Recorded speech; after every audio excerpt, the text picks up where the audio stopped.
Welcome to the Shinkansen, which will take me from Tokyo to Kyoto.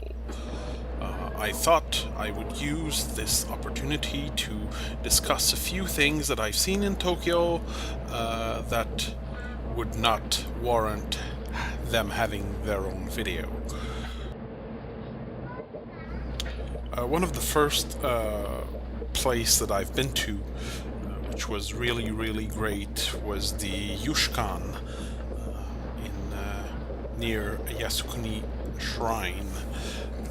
It's a war museum. I'll post a few pictures up, but basically I don't have many because you are not allowed to take photographs inside the museum. Now, those of you familiar with the War Museum in Ottawa, or, well, a lot of the Smithsonian in Washington, will see the kind of museum that it is.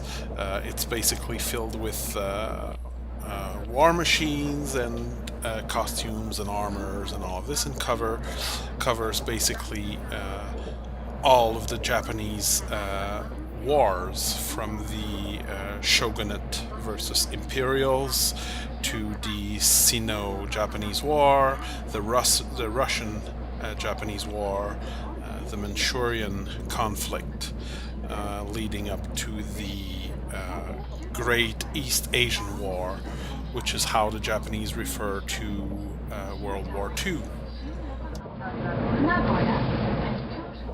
Now, aside from the fascinating history of everything leading up to the Great East Asian War, it's actually quite fascinating to see the whole Japanese point of view surrounding that war. It is well, you've probably heard of this before, but the way it was meant to be a decolonization war, or a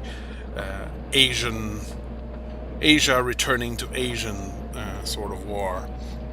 Now, I'm not trying to pretend that the Japanese were the good guys in this war. I don't think the East Asian War has any well-defined heroes or villains.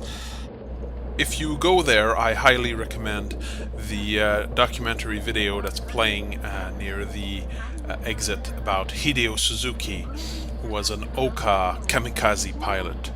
It's really fascinating to hear him out, his reasons for doing it, his feelings in losing most of his comrade, and basically he was trained to ram an enemy ship and die, and the war ended before he could do it. So don't miss it. Moving on to the Miraikan Museum in Odaiba.